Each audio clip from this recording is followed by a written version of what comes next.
आम्रपाली बौद्ध काल में वैशाली के वृक्ष संघ की इतिहास प्रसिद्ध लक्ष्मी राजनितंगना थी। इसका एक नाम आम्रपाली तथा आम्रपालिका भी था। आम्रपाली अत्यंत सुंदर थी, तो कहते हैं जो भी उसे एक बार देख लेता वह उस पर मुग्ध हो जाता। अजातशत्रु उसके प्रेमियों में से था और उस समय के उपलब्ध साहित्य में अजातशत्रु के पिता बिंबिसार को भी गुप्त रूप से उसका प्राणयार्थी बताया गया है। आम्रपाली को लेकर भारतीय भाषाओं में बहुत से काव्य, नाटक और उपन्यास लिखे गए हैं। एक बार की बात है, महात्मा बुद्ध अपने शिष्यों के साथ घूमते हुए वैशाली नगरी में पहुंचे।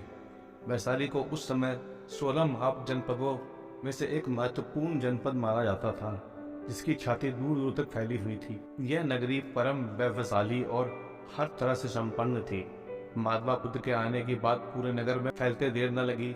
जिसे पता चलता तब वह उनसे मिलने पहुंच जाता और उनके उपदेश सुनकर खुद को भाग्यशाली समझता। बुद्ध का चरित्र ही ऐसा प्रभावशाली था कि उनसे प्रभावित हुए बिना कोई रह न सका। उस नगर की गणिका और राज्य नर्तकी आम्रपाली भी बुद्ध से मिलने की इच्छुक थी।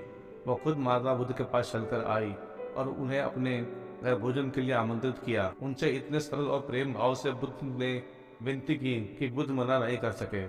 जब यह बात उनके शिष्यों को पता चला कि महात्मा बुद्ध ने एक गणिका का आमंत्रण स्वीकार किया है, तो सबने इसका विरोध किया।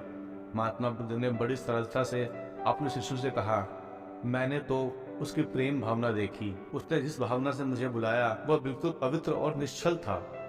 वह आज मुझसे मिलने एक गणिका बनकर नहीं, बल्कि एक भक्ति भाव से आई थी।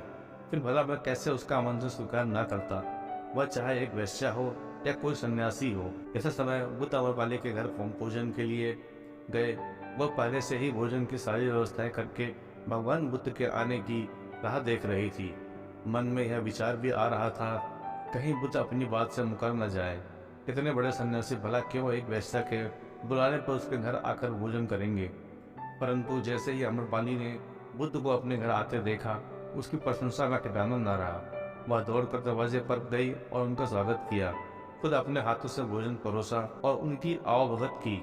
महात्मा बुद्ध के एक शिष्यों ने, जो उनके साथ आए थे, जब एक वेश्या को जिसके कदमों में खुद सम्राट बिंबिसार से लेकर अजातशत्रु थे, पूरी वैशाली जिसकी एक झलक पाने के लिए तरसती थी, उसे एक सन्यासी के लिए ऐसा व्यवहार करते देख बुद्ध के शिष्यों के मन में अपने गुरु के लिए सम्मान और ज्यादा बढ़ गया। आम्रपाली ने महात्मा बुद्ध के व्यक्तित्व के बारे में जैसा सुना था, उसने मिलने के बाद वह उनसे और ज्यादा प्रभावित हुई और उसी समय वह बुद्ध की शरण में चली गई। अपनी सारी संपत्ति वह बौद्ध मठ के नाम के आजीवन भिक्षुणी बन गई। दोस्तों, ये छोटी सी कहानी अगर आपको अच्छी लगी हो तो कृपया हमारे चैनल को सब्सक्राइब करें। धन्यवाद दोस्तों।